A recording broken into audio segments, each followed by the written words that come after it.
Evo, dobar dan, nalazimo se u radionici igranoga filma. S nama je voditelj radionice, Ivan Goran Vitez, filmski redatelj. Za početak, možete li nam reći, pošto je ovo vaš prva uloga voditelja ove godine, kako ste se snašli, kakvi su dojmovi?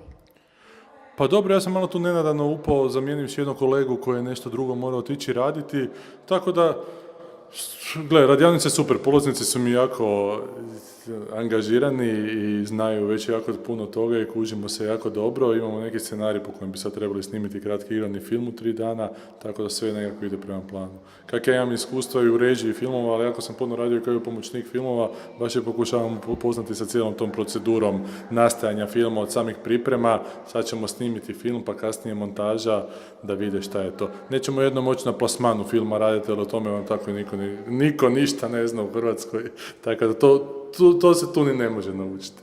Znači, ciljevi su postavljeni, je li pala prva klapa možda? Nije, prva klapa će pasti u srijedu, sad još dovlačimo glumce, trebaju nam nekih 4 glumaca, uspjeli smo ih 3, znači tu iz Varaždina i još smo u očajničkoj potrazi za jednim muškim glumcem, ali onako, obruč se steže, vjerojatno ćemo ga imati do kraja dana, tako da ga od preksutra možemo početi snimati.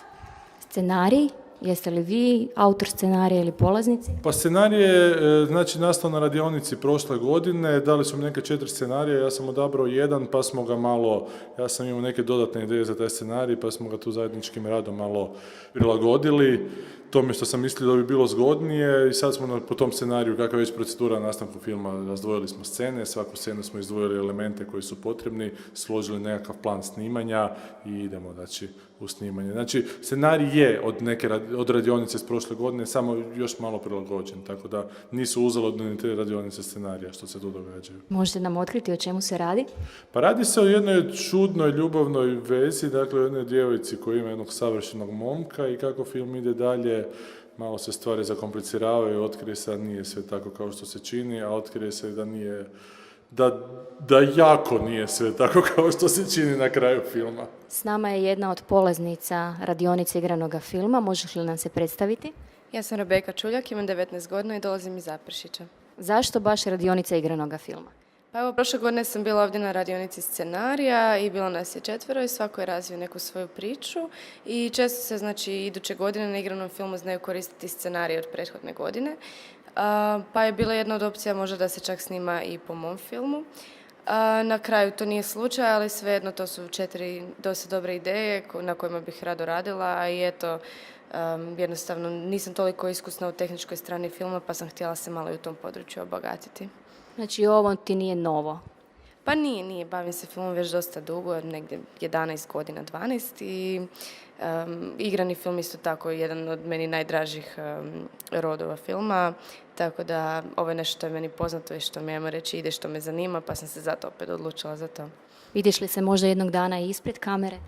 Pa zapravo bavim se glumom od malih nogu, tako da mi se to puno slučajeva dogodilo, ali preferiram biti iza kamere i zato bi se rađe u budućnosti opredijelila za filmsku režiju, pa eto tako. S nama je još jedna polaznica radionice igranoga filma.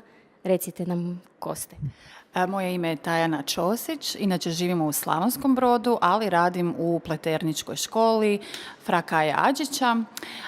Malo neobično predajem vjeronauk, ali od prije godinu dana vodim kinoklub u našoj školi pod nazivom Zlatna dolina i tako je ta priča krenula i eto me već 2. godinu na školi medijske kulture.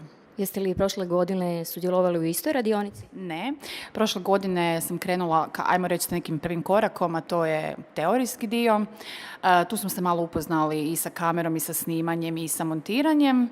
I kako sam preuzela prošle školske, dobro još uvijek trajuće školske godine, preuzela taj kinoklub, shvatila sam da mi treba malo i prakse. Uz ono što ja činim zajedno s djecom i učenicima tijekom naših susreta, naravno da je potrebno ipak dati netko stručan, prenese što to zapravo jest film, kako se snima, montira zvuk, sve biti sveobuhvatno. I zato sam uzela igrani film.